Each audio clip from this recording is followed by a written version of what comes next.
What is up, everybody? Welcome back to a special episode of the CuzNCiseal show, where this one is going to be a straight spoiler section of reviewing and opinions of mine of the new DC film, The Batman. I know it's been a couple weeks since you followed me on Twitter. You would have also seen already my initial thoughts from the night of, because I got to go the Tuesday before the actual technically release day, because they were doing a special IMAX screening in my area and all that fun jazz. But I'm giving you right now, this is only 50 seconds into the podcast. This is going to be a heavy spoiler, full-blown breaking down, not all the way breaking down, but I am going to be spoiling plots, spoiling the end, spoiling a lot of things of the Batman. So, I gave myself 3 weeks from its release, but also, you know what? It's very tiring to hear people do a non-spoiler review of this already, so I'm ready to be one of the first. No, you know what I mean? I'm ready to do the actual spoiler cast of it. Okay. So, 3, 2, 1. Now we're in the spoiler zone. Okay. My first initial thoughts with the Batman is it was excellent. It was how would I word it? I was not trying to be one of those Snyder bros that were trying to downplay it. I think I knew it was going to be really good, but also I was very surprised on a lot of things of how it was portrayed, how Matt Reeves made scope of Gotham, how Matt Reeves also, some of his choices on his Bruce Wayne, his Batman. I also was very impressed, and at the initial thoughts, because we'll get into it a little bit down the road, the initial thoughts, I thought even it had a really good running time. I think also I can also see the debate of the runtime of the Batman, which is only, not only, it's a 2 hour and 56 minute movie. You do not have to stay for any post-credit scene or nothing.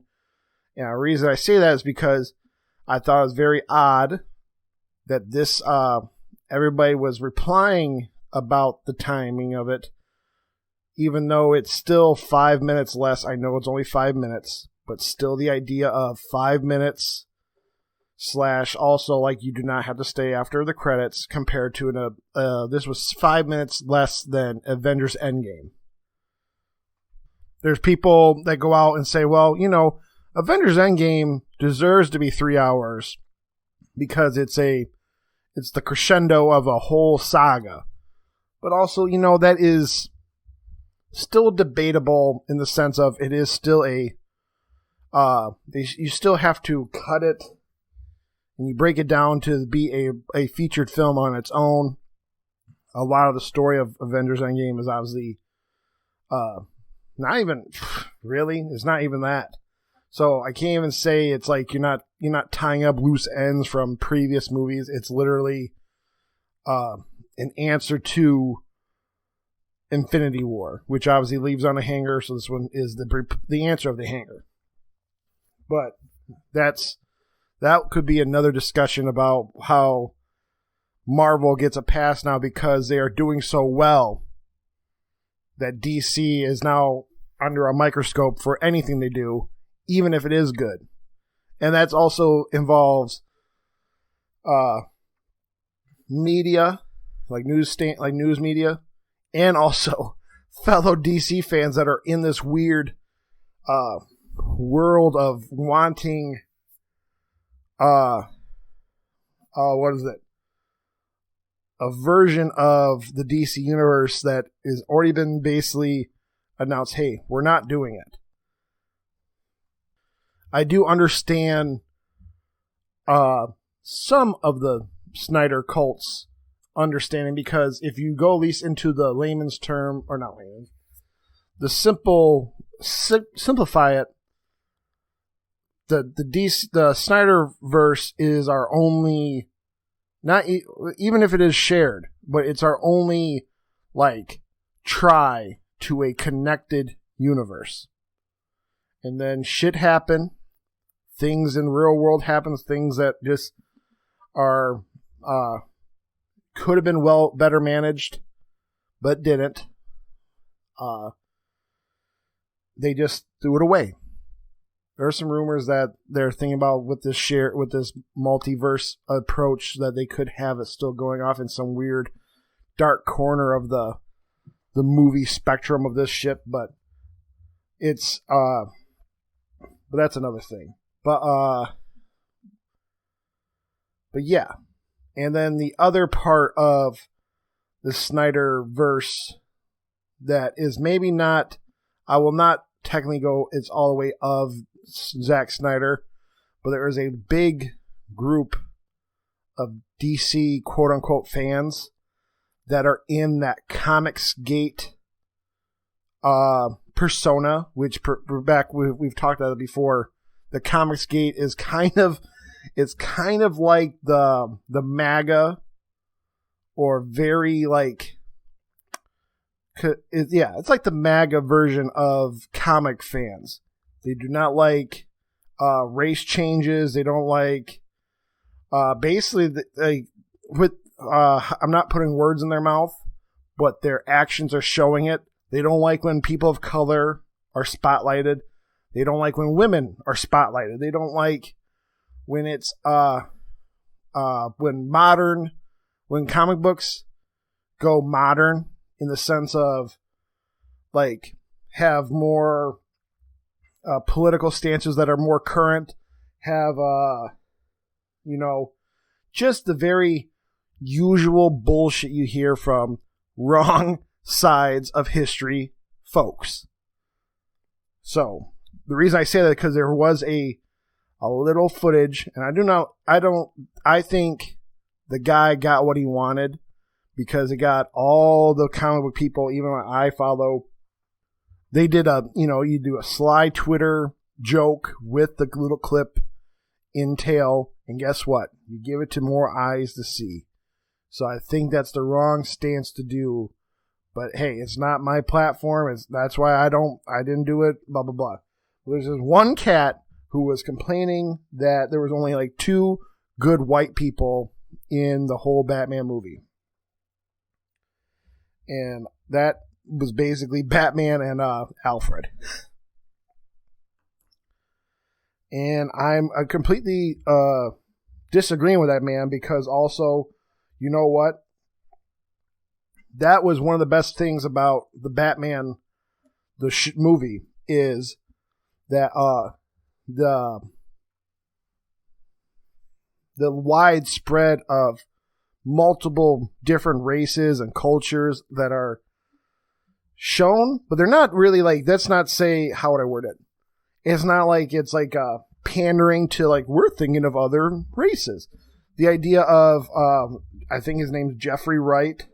I'm double checking since I have kind of have the thing up here real quick, because obviously using a new phone.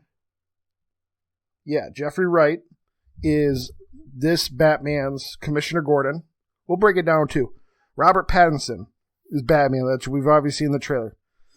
He does an excellent Batman.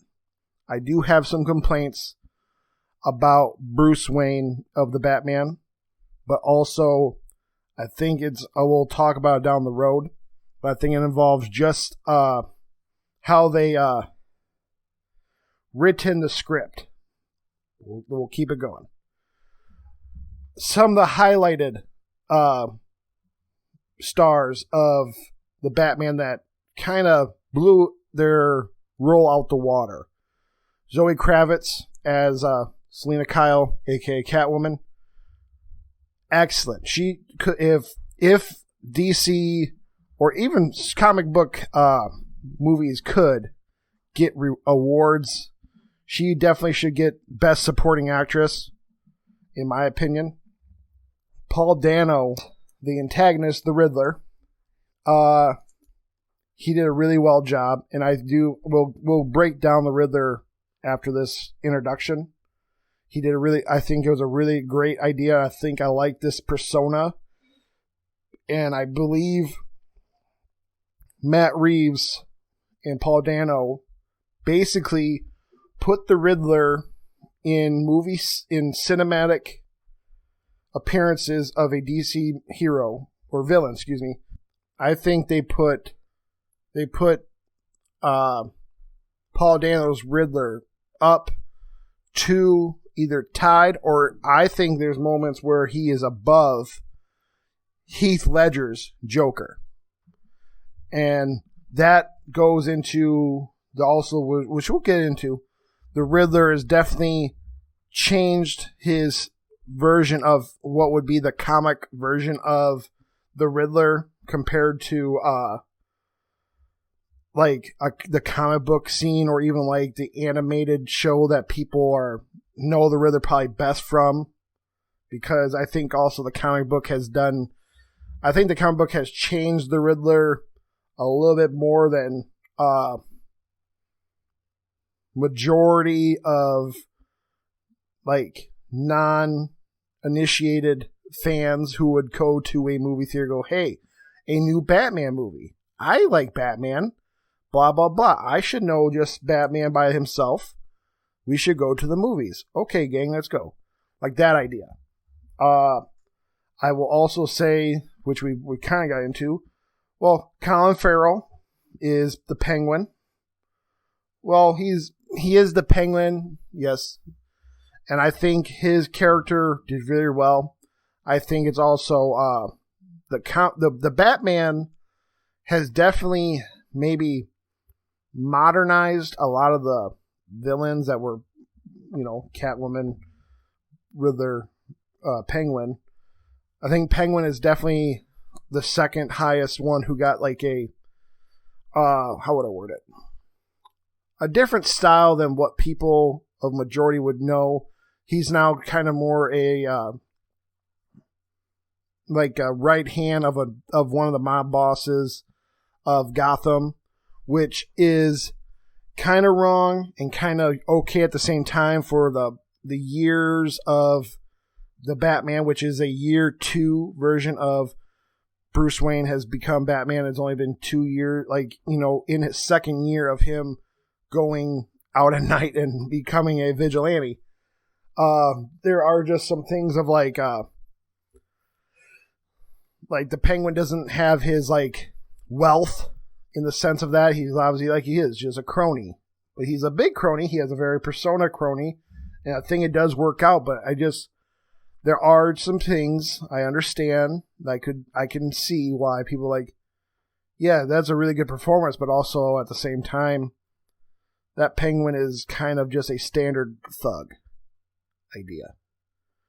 And then, obviously, we go back to Jeffrey Wright as Commissioner Gordon, and I feel this Commissioner Gordon is probably the best portraying of Commissioner Gordon from a, how would I word it? Which is not hard to do, because obviously it is, can you play a good-hearted cop? Wow, that must be real tough in 2022. No, but I think I enjoy his personality in this. I think I enjoy kind of how he was written, in the idea of one moment was he had to help the Batman get out of the police station by also looking like he wasn't helping. And I liked the part when he was talking to the Batman, but through the hole of his mouth and not moving his lips and his teeth, and just, you gotta punch me in the face, and the door behind you get you up to the roof. And that shit is definitely very comic booky, in the sense of they're not best friends, but the idea of yes, they are partners, in the idea that Gordon is the police force that actually listens to Batman, tries to help catch the bad guy with him. And I think that's really about for the real supporting act. And then I guess Andy Serkis plays Alfred.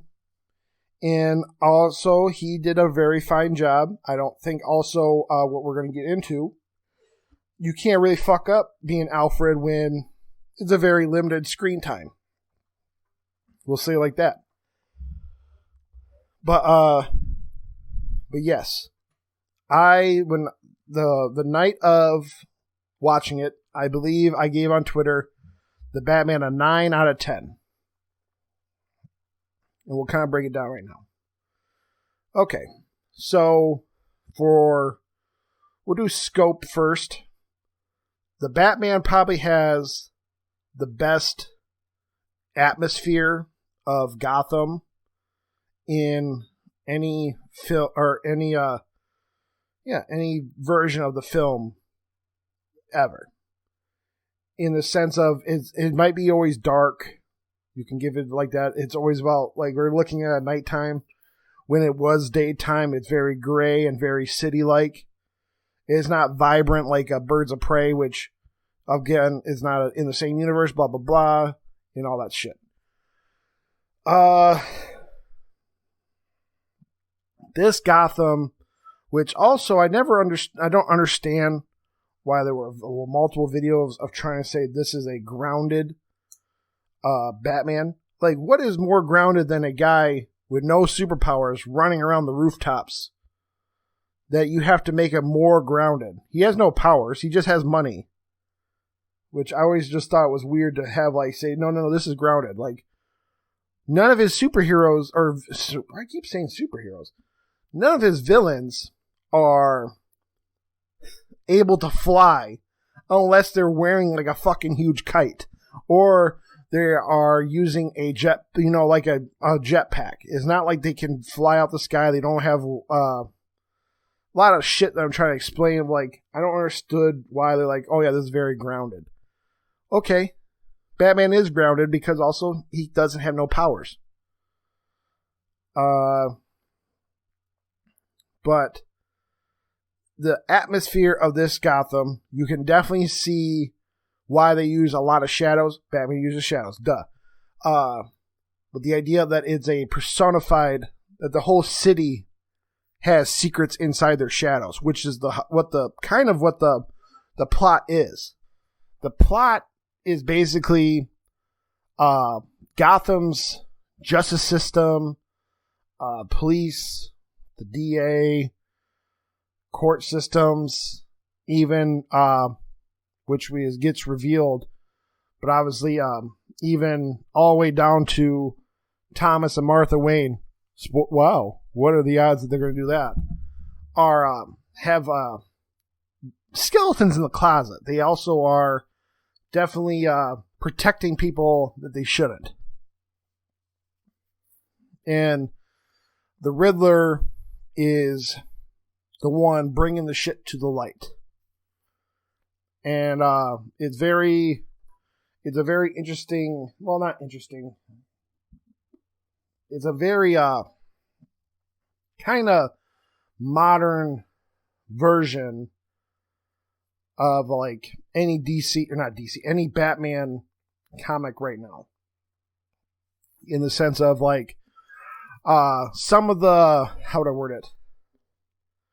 You definitely see Matt Reeves tip the cap to a lot of different writers of the Batman of the past. Like at the beginning, you hear Batman like do a monologue that feels like a very much Frank Miller thought box. You're just showing Gotham, showing like the subway, and he's just talking about this place is corrupt, blah blah blah blah blah. And like I'm like, okay, this is the Frank Miller part of the shot, and they're also the whole I guess this is a very pulled apart version, but the movie is basically a not so much villains and not so much the same plot, but the idea of it's taking some key thoughts and key ways to approach the story from Jeff Loeb's The Long Halloween. We'll take a step back. The Long Halloween involves there's a murderer that has been killing mafia people every holiday. And then the book involves Batman basically going around and seeing like a lot of his rogue gallery and also picking the test or, solving the crime. And it takes like a whole year in the book for him to figure out, who done it in that Long Halloween. This one, the movie, is basically the Riddler, which we already know, has been picking judicial people, DAs, basically anybody who can get his mitts on of this certain chain of people that is protecting a really bad, like a very, deep, dark secret of Gotham. He picked the DA, he picked the police chief, because of course it ain't a Batman movie unless we like watching Gordon become commissioner through people dying before him is almost becoming the next we got to watch Thomas and Martha Wayne die every movie. And we don't see Thomas and Martha Wayne die in this movie in the sense of how we were expected. So the idea, like the Riddler is doing that. He obviously is showing, he's doing the cards. This Riddler is definitely how everybody's been saying it.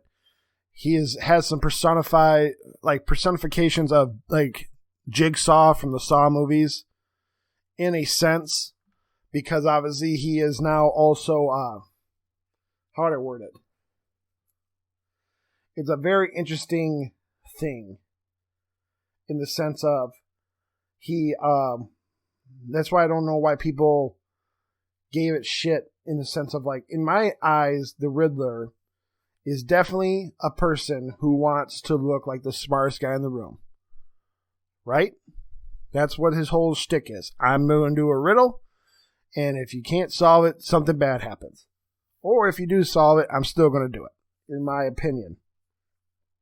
So, one of the things the Riddler apparently does is he has a little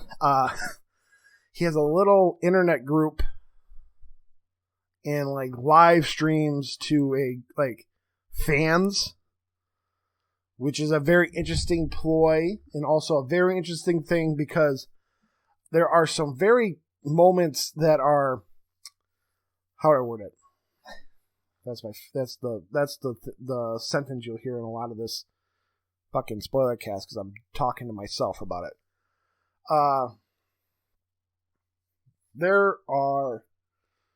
There's one side of this movie that is, you would think Matt Reeves is the fucking Easter Bunny hiding inside that man's skin for how much little Easter eggs for DC fans are. And the other half is the plot is very modern, that like how I just said, like the live stream thing with the Riddler, which you find out near the very end, like he's basically caught already, and you see that he has done live streaming and been working with, I guess, what would be Gotham's versions of QAnon, or the idea of Gotham's version of people who would, invade the Capitol on January 6th. So it is very interesting that I am curious if that was written, because that happened, like, did that part of the story get written very early, or was that happening when, like was that maybe like a re-recording thing of what should be said? Because it's very interesting. Like, man, you just wrote thing that happened in real life so quickly, or the idea like it could happen from a fictional world that happened into real life is crazy. Because that also happens because at the end of the movie, after he got caught, his fan group helps, like the third act, to help it happen, have Riddler's plan still happen. But I'm already talking about the ending, which is not good in the sense of like, let's keep this back step. Okay, so the movie opens up and we meet this. What you don't technically know until it kind of already happens. Basically, a person works inside the court system. See that basically a outsider might win the mayor election for like the first time in years.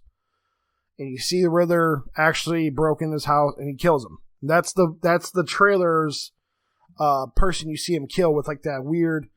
You find out it's a carpenting tool, but the thing that's like the flat edge and the big punching thing like you would use your knee to hit so you can hammer the carpet inside the corners of your walls. That's what he uses, and that's the guy who you see duct tape his faces to the Batman. Blah blah blah. You see that happen, but then we get into you meet Batman, who's out. After that whole monologue I was saying that was talking, like Frank Miller's Batman style, you see that he meets up with that gang that's in the trailer. And that Matt Reeves definitely did a great way of how Robert Pattinson's Batman approaches the scene of the crime / the scene was about to have a fight. And also the idea that he is definitely in year 2, where he is a very skilled fighter. And this one also doesn't do the whole, he was part of the League of Shadows. So there are some things that are different that are, I don't want to say it irks me, because at the same time, it did not bother me. But the idea of like, oh, you're going to have Alfred is the one who taught him how to fight, blah, blah, blah, blah, blah. Which obviously Alfred is ex-military and blah, blah, blah. You know, there's ways to talk about that, but I think there are just some ways that we're walking into year 2 Batman that could be explained down the road better, but time will tell if that ever happens. But, so, the way I'm trying to explain how Matt Reeves does the Batman, he definitely uses the fear part of Batman more than even more than Christopher Nolan's one, where they had that good infamous, I believe it was in The Dark Knight, because I'm having nope, it was in The Batman Begins. The one that involves, like, he's inside the cargo spot next to the docks, and the guy's yelling, "Where are you?" And he creeps, he's right behind him on the zip line. They go in here. That shit. This one is definitely in a very almost Western, because the reason I say that is because each time he does this it's from the boot view, and you hear it's like the chinging of like a ch. When he's walking up, he's coming out of the shower. You don't even see him yet, but you just hear the ch.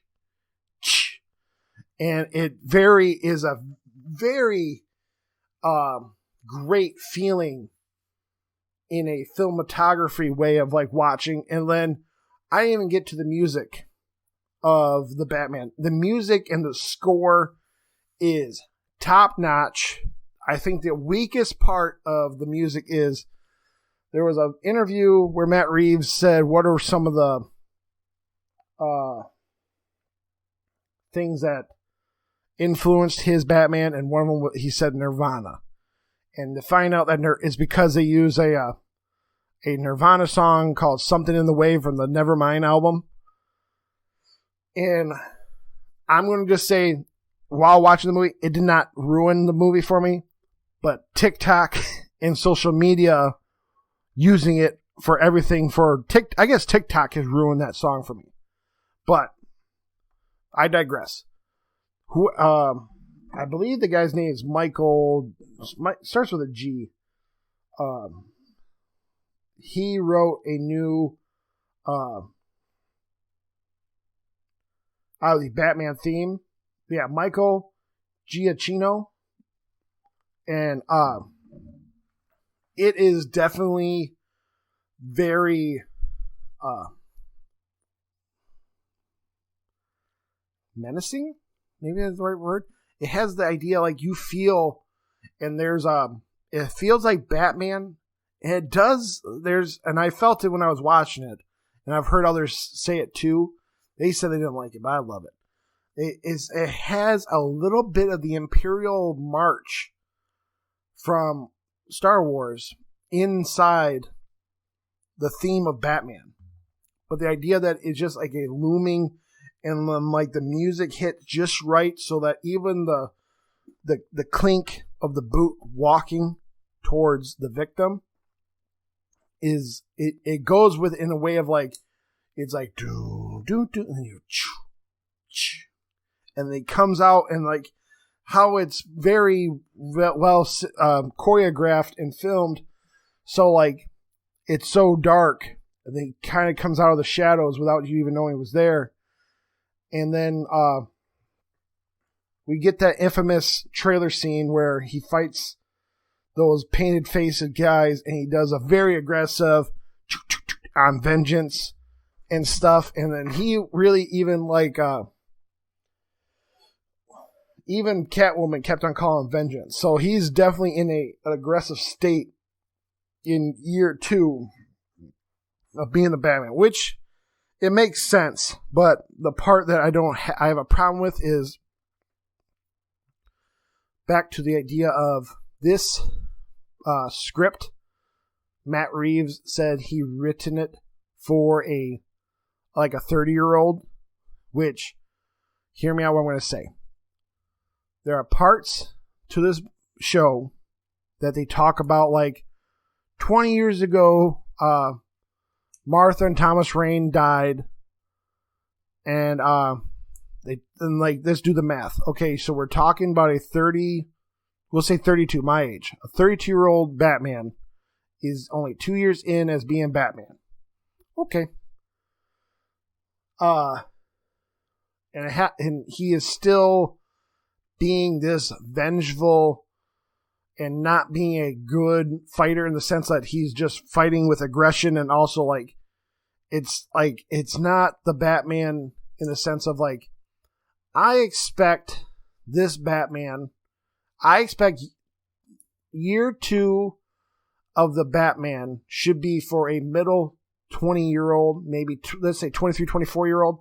The reason I say that is because I know it's his parents, and the idea that he would be 12 or 10 years old in this fake world, but the idea that he still fights, or the idea that there's even spots where when he gets to the crime scene of the first victim, you see that the I don't want to say it's a senator, but he's a congressman for the congressional person of the Gotham. He has a kid and a little boy like the same age of what Bruce Wayne would be when his parents died, and they don't do no flashback the idea, but you see in his face he goes, I was that kid before. You know what I mean? Very, very simple, very actually probably the best way to show, oh yeah, I forgot. If you did forget, oh yeah, Thomas Martha Wayne has been dead for fucking 20 years. But the idea of, oh, okay, here's your way to remember that Batman is being Batman because of his parents' loss. But the idea I'm trying to say is, even if it, you're still, and there are parts where I said I had problems with Robert Pattinson's Bruce Wayne because of things that are not in the movie. Because Matt Reeves said this is a 30-year-old. And how he talks to Alfred, I expect a 20-year-old to talk to Alfred like this. I expect a 20-year-old to not want to be a philanthropist, or the idea that this Bruce Wayne does not try to be the the party playboy guy that we known, or the idea like the litmus test of going out like a Family Feud debate. Hey, what does Bruce Wayne do? And everybody would say, oh, he's just a billionaire playboy. He is not that. He still stays in his house, still not being out in the eye of, paparazzi, which is fine. But the idea of, I just have a problem with it being a 30-year-old man just saying, I'm going to be the Cape Crusader at 30 years old. And I'm not in this show, which it could happen down the road. They could just say in the Batman 2, yeah, before he became Batman, he did go out and become a League of Shadow guy.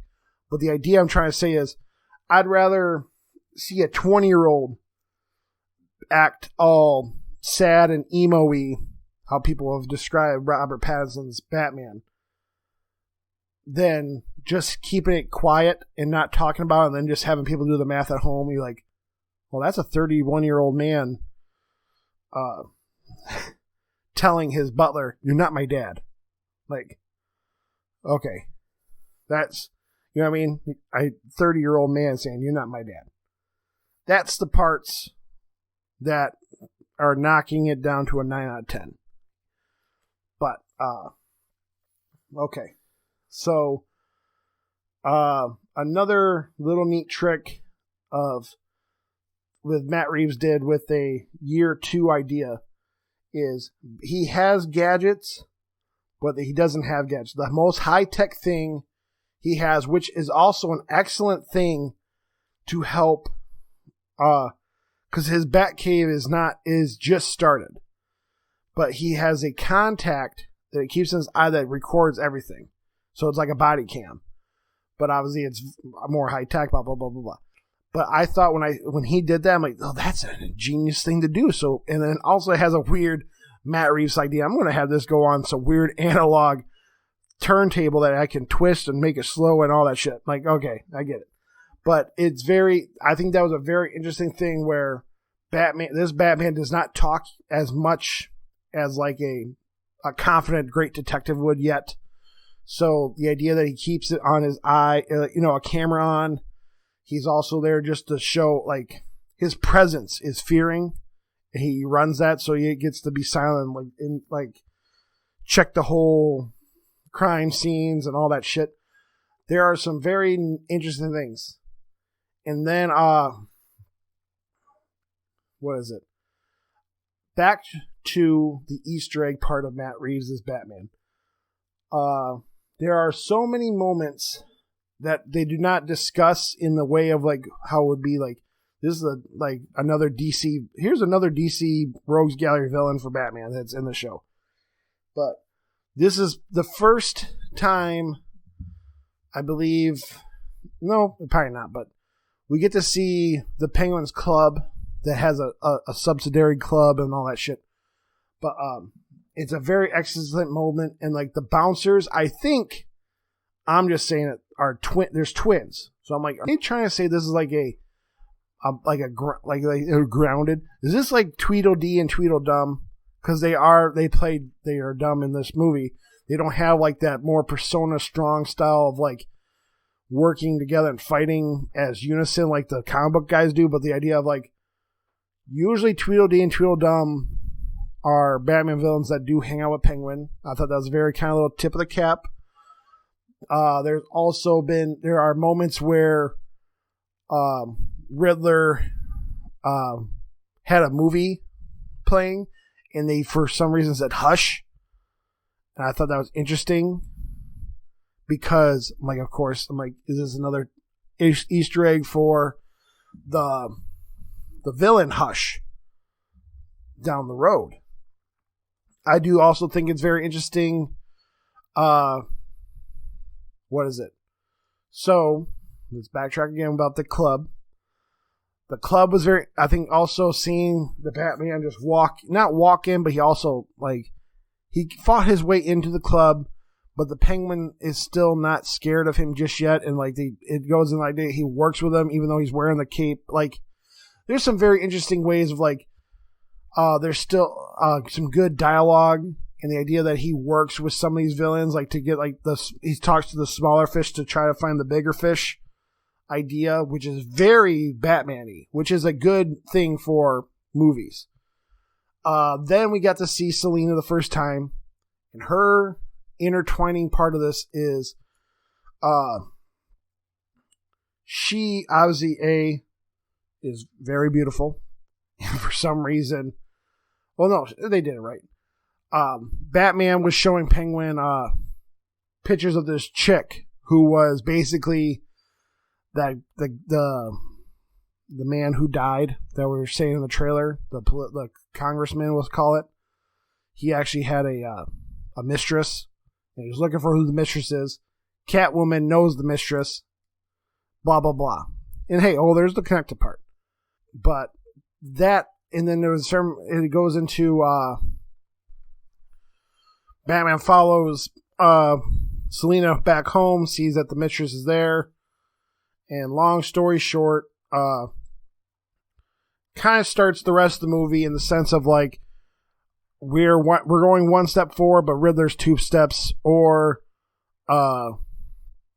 the powers that be that Riddler is trying to spotlight or highlight is 2 steps forward than Batman. Because I am trying to do spoilers, but I'm also not trying to break down the whole fucking movie.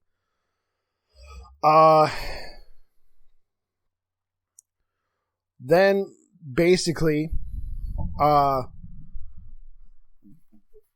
next victim is the police commissioner, and then that kind of opens up the idea that people, the police start doing whodunit. Is it Batman who actually is starting? Like, why is the whole typical superhero crime shit. One interesting part that maybe I looked at it wrong is, okay, there's a part, so after Catwoman leave and you find out that the mistress lives at Catwoman's house, you see Catwoman technically basically suit up into Catwoman, and Batman follows her to that congressman's house and she's trying to crack open a safe to get a passport for that girl because she's a foreigner.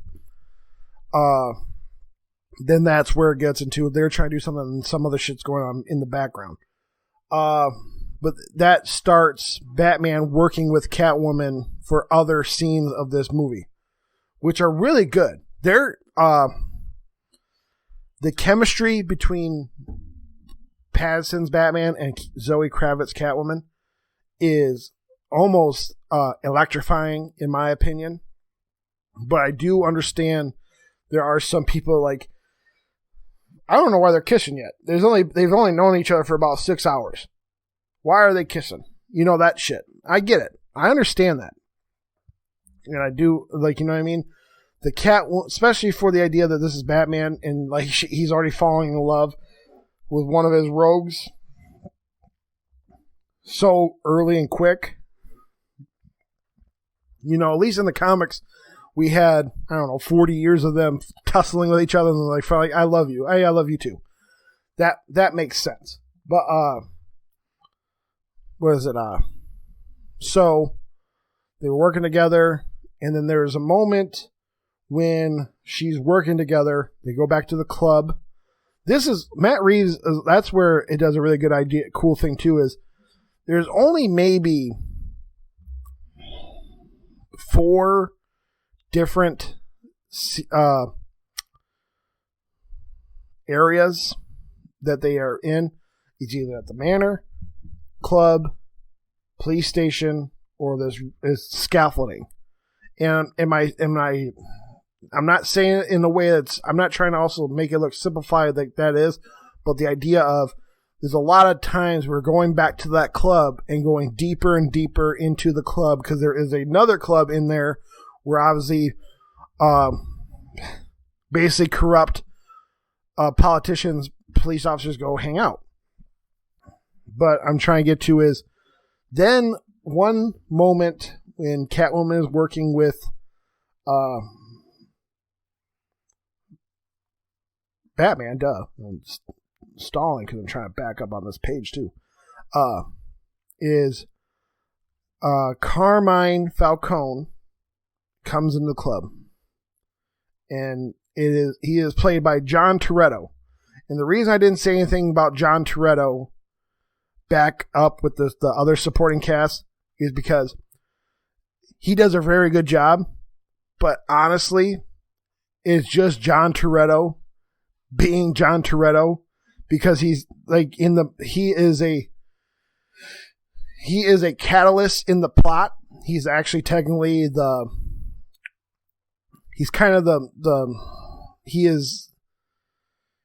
the catalyst. He's the part that is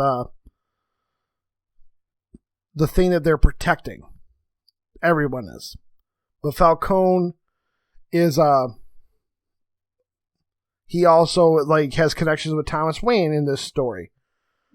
But you see Catwoman talk to him, and there's a moment where it looked like they were like in the show.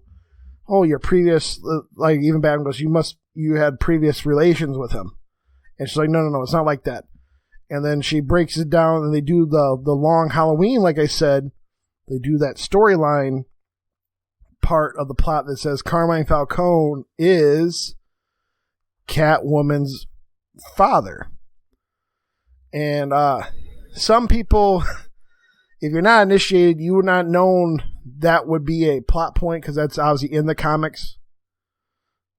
I think, and I will give some people that's only in select stories of the comics. I think that idea of her father is debatable. I think that's also, in select stories if you want to use it.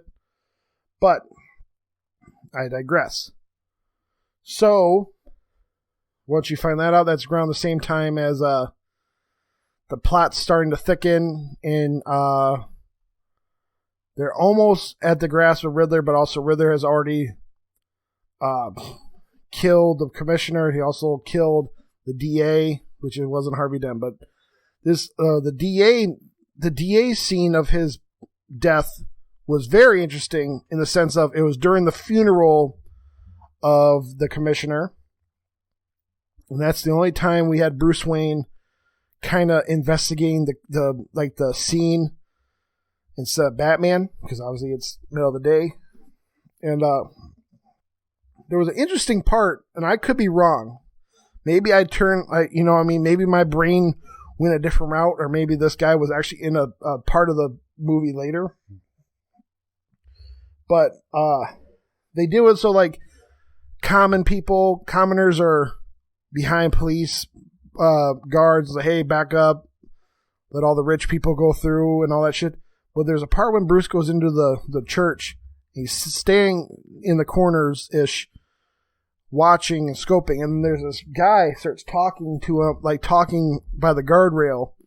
He's talking about, this place is all corrupt, and also it's all for the rich, very things that would sound like a city is distressed because obviously the rich are getting rich, the poor is getting poor, blah, blah, blah.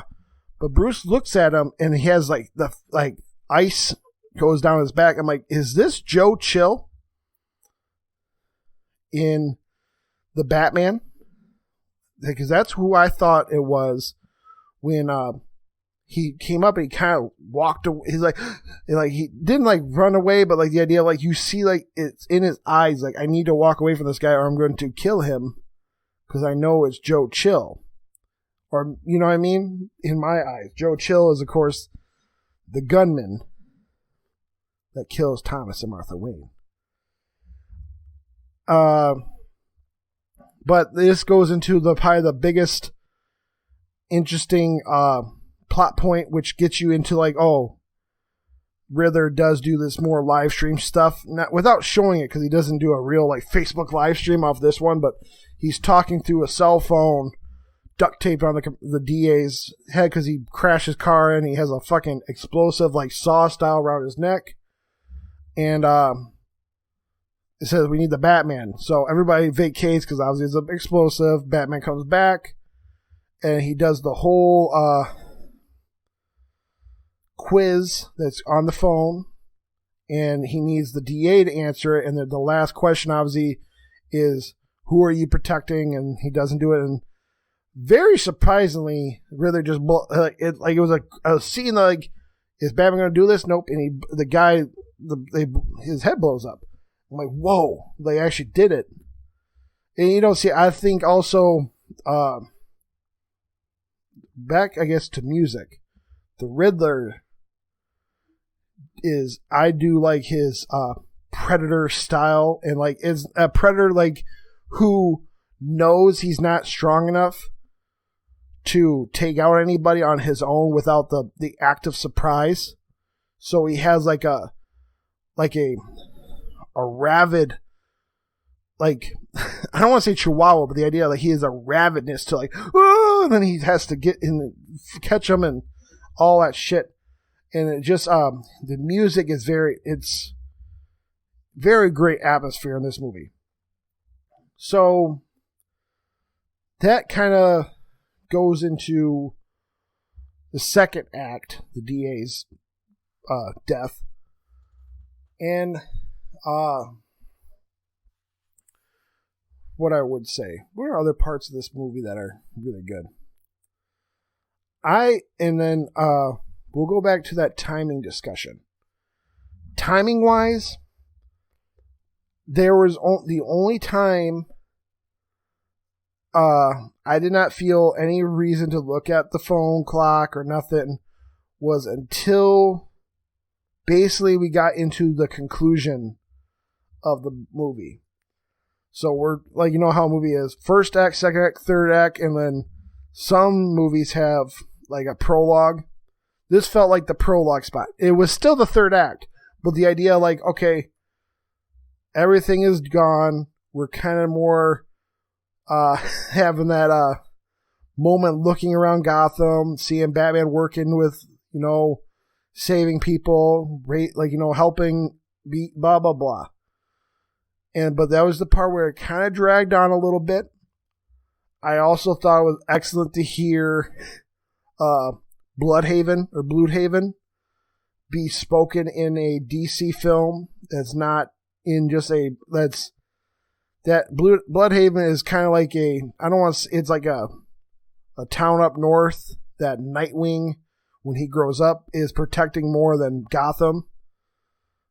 But I just think it's cool to hear that in the DC Universe sense. The part, let's talk about Paul Dano's Riddler, and maybe we'll kind of do some final thoughts and get out of here for this thing. Okay. We saw in the trailer, he gets caught, and that's actually the time he actually gets caught. And that's when we actually start seeing Paul Dano's face as the Riddler, because he's been wearing this, I think they call it a military issued mask for zero temperature weather shit. And there's a part when they do the interrogation scene, you kind of see the Batman side of this interrogation scene in the trailers, where he's like yelling through the glass. But that moment was very interesting for the idea of being where one of the targets that Riddler had in the movie was Bruce Wayne, and that happens kind of right, like I said, at the cusp of the third act. But of course, they didn't catch Bruce Wayne. But the idea of what I'm trying to get to is when he gets into the interrogation scene, he talks to the Riddler keeps, and it was excellently written and also excellently portrayed.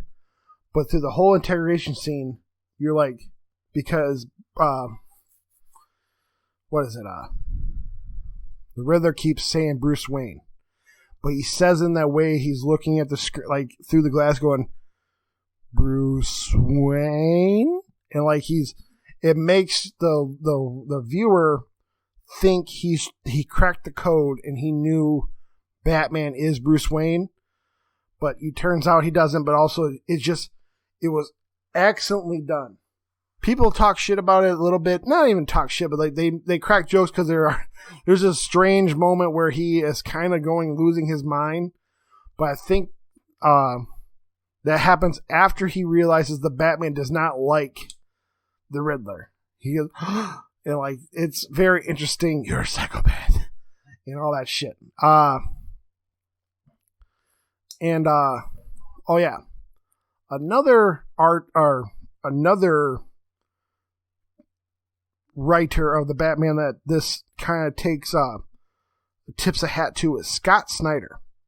Scott Snyder is probably the New 52's, well, he ain't the most modern one, no more, but he was the writer of Batman back in New 52 era. He also is the one who made the Court of Owls. He also is the one who written this very excellent Riddler comic called Year Zero. And this one definitely takes some Year Zero ideas because at the end of this movie, Batman does not help. Batman doesn't save Gotham from the final thing of the Riddler. Riddler blows up all the dams around Gotham and kind of floods Gotham. In Year Zero, basically, it's been a minute since I read it, but it involves basically like the Riddler turned off all powers or either like EMP'd the whole fucking some crazy thing that involved like vegetation, and like the Gotham did not look the same during Year Zero of in the comic. So it gets that idea I'm trying to say of like there's definitely another tip of the hat of another another writer of the Batman in this movie. But so that happens, and then the movie is very well done. The movie also gives me a very enjoyance of I can't wait for the next one. Do I wish DC did more Marvel connected movies? My initial thoughts are yes, because I don't understand why Marvel can get to be the only one that has like a childlike, like these are heroes, and why does DC have to be, we're here for like not adult content, like no one's fucking, but the idea of like, why does it have to be always dark and dreary for the DC and not have a fun, enjoyable thing besides Shazam? You know what I mean? So, this Batman movie, like I said, even with some of the points that I said negative, we'll even just backtrack that. Like, I do have a problem with Bruce Wayne being a 30-year-old man sulking for this long. But that could be also rewritten in other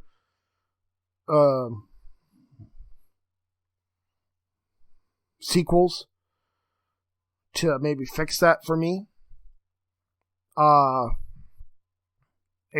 has also talked about the Penguin's going to get his own little mini series on HBO Max. I believe the GCPD show has been kind of put on the shelf, and now that idea of the GCPD show is going to be something that kind of focuses on the police and the Arkham Asylum, because I didn't forget. I've been and an interesting thing that Matt Reeves did in that prologue, we'll call it, is we see inside Arkham Asylum, and we see the Riddler in his cell, and we see that there is another inmate talking to him from his other side of his cell. And it's very interesting because this is another tip of the hat of what I'm trying to say for me, which is why I like it.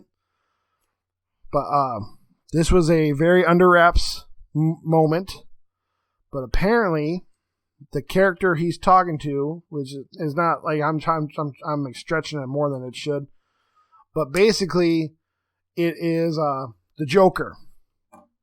But it is not the Joker as of yet, as we know. It is the human who is going to become the Joker down the road. And we already know that the actor who played that was Barry Keoghan, which is, I believe, he is from Eternals. I can't remember the guy who he plays in Eternals, but the one who can manipulate the thoughts and have you do what his bidding from Eternals. But it is a Easter egg for us, and like I said, it's a tip of the hat, I feel, to Tom King's run of the Batman, where he did a book called the story of Jokes and Riddles. It's a gang versus gang moment of the Riddler and the Joker, which is really well done too. So I'm just saying that there's this is why I think I like the Batman, the movie. It has the most, for it being a grounded, which I don't like that term, like I've said, but it does have the most comic book connections. I think it does a really well done without having to go through repetitive steps of seeing Martha and Thomas Wayne dead in an alley. I think it's interesting that I spoiled a lot, but also I didn't spoil a lot of the things. I do like the interesting moments, and then also this Gotham can definitely hold that they could do like Court of Owls in this Gotham. It's already so shadowy and corrupted that there could be another Illuminati-esque moments of this the history of Gotham in this. I do think it's interesting because I this is the part where I'm not sure if my Batman knowledge is past this, but I do think it's interesting that this Thomas and Martha Wayne, which they talk about in a small video, because Thomas was going to become a mayor for Gotham, and he had a whole plan with like a fun, the Wayne fun shit, like you've always heard before, but this one is definitely another part of the catalyst that made Gotham corrupt. But political counterattacks were about to happen against Martha, and saying Martha has some like mental issues, which reason I say that up, and it's technically it is a plot point, but it's so minimalistic for what I'm trying to explain. But I do think it's interesting because I don't know if this is what I'm going to say is a part of the actual DC canon of comics, but Martha Wayne having mental illness is interesting to be expressed when it is definitely the DC Flashpoint comics storyline that actually kind of sets that up to actually could happen, because in the comic book Flashpoint, there's a sub story of like Batman, like what happens in we're already an hour 5, and I'm trying to get into another thing. In Flashpoint, in that universe, Bruce dies instead of Thomas and Martha. And in that universe, that's where Thomas Wayne becomes Batman. And the interesting plot that I'm trying to explain is Martha becomes the Joker of that Flashpoint universe. So obviously it involves mental illness. So I thought that was very interesting. They said this in this universe. That's where I was trying to explain. Like, that's where, like, there's a lot of Easter eggs that for DC fans, if you sit back and understand, and like, some of it's not like it's like it doesn't contradict a lot of stuff, which I like. I think it's just very interesting to someone who gathered a lot of information from different versions of Batman, and they try to put into a one personified movie, and I think he hit it out of the park. It has definitely reignited my feelings for Batman in the sense of a movie term. After seeing Robert Pattinson, I don't understand why people like Ben Affleck's version, where he can come in and just be a disgruntled old version of Batman with no film background to show why he's like that. And then everyone gets to go, well, let me explain it to you in this YouTube video. But for some reason, some fucking idiot on the Delvin Cox Experience wants a practice, can you do a step-by-step why Robert Pattinson wants to be the Batman and in the second year of him being the Batman? That was me opening up about my feelings about other things. But overall, even after 3 weeks of seeing it, and I still think about it a lot, is definitely still a 9 out of 10. That one notch there's a lot on that number one I'm holding on to, and I'm also giving it a buffer compared to some. I do think it's funny that why the police station never, ever connected the dots, everybody who died has went to this club, and nobody ever wanted to look around the apartments of this club, because you find out the Riddler's hangout was just maybe three or about 10 stories above, looking across the street from said club of Penguins. And that was how we found everybody. I just think it's funny. I do also have a problem with Matt Reeves, his Riddler's, I guess, apartment. There's diaries of him writing rape. Why do we have to have that for a comic book movie? It has to go into that. You could just have it right. I'd rather have it say murder or kill compared to you just he does not have his Riddler's persona is not in the sexual terms. I just thought it was really weird he wrote that. But that's something that you read, they're flipping through the page of his journal and you see it for a moment. I'm like, whoa, what the? It's just weird. But yes, I think the Batman is definitely in a good spot in a sense of it worked on me in the sense I can't wait for the sequels. I also wish I'd rather see Catwoman show before Penguin, because I'd love to see Zoe Kravitz set up a place of, a headquarters in Bloodhaven, which happens in the comic, and then just start being a cat burglar there / goes back to Gotham and, work the system for a little bit, because I think that will help build characterizations for her for movies, because I think Zoe Kravitz's Catwoman is obviously the best one. I think it's better than Michelle Pfeiffer's. Anne Hathaway's is a very interesting version of the one who plays the cat and mouse of I'm a damsel, no I'm not, then fights. But that's a whole nother. Zoe Kravitz is the best one. But I will say, leave on that note of it's very interesting for the sequel. And back to that also thing about the Joker, who's in the human who will become the Joker, because they've already said he's not the Joker in there yet.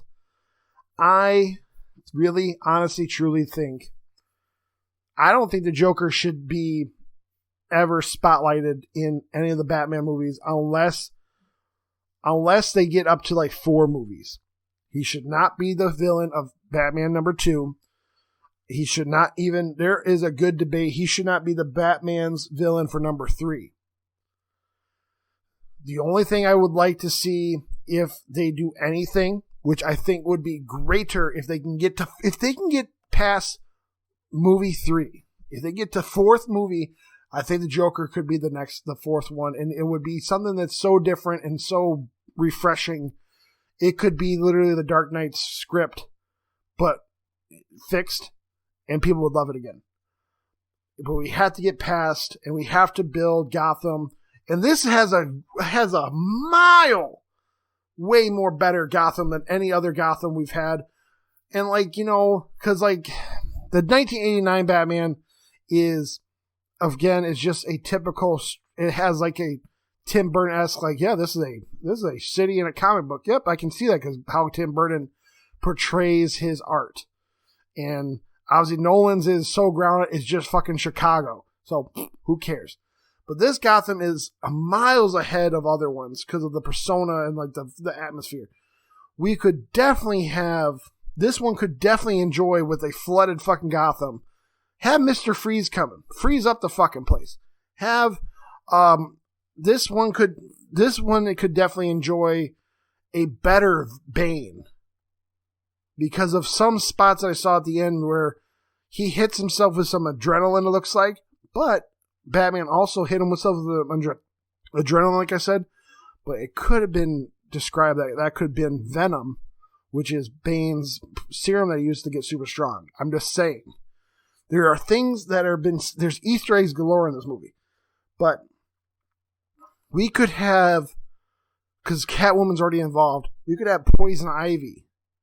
We could have Hush. We could have the Court of Owls in number 2. And also number 3.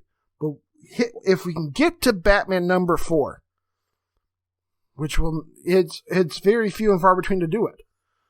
That's when we should get the Joker. But also between 2 and 3, there could be moments when the Batman goes and saves somebody in the Acme fucking factory, and he falls into the thing, and he thinks he fucks up, and goes into the whole spiraling thing, and it goes into that. Batman number 4 could be the endgame version of this story, where it's the small breadcrumb things that happen from movie 1. I'll let it happen movie 3, with the idea that the Joker should be a breadcrumb thing that happens like a Thanos. It should not happen in number 2. I don't think it should happen in number 3, but it should happen so later and just see the build up. And I think it would do better than anything I could imagine for that villain and that hero to see each other again. But yeah, thank you for listening. Obviously, that's my spoiler cast of it and also my thoughts. I definitely go see it. If you did go through this hour and 13 minutes and did not see the Batman yet. But it is definitely the next. It is feels very refreshing to see that somebody at Warner Brothers, Discovery, however the fuck it is, does want to make Batman or their superheroes good. Again, in the sense of have a good movie. This is an excellent movie compared to some of the past ones. But yeah, thank you for listening. Follow me at MikeFowler93. Thank you for, like I say every week or every time I post now, because it hasn't been weekly. Be good to each other, and I'll catch you next week. Maybe. Peace.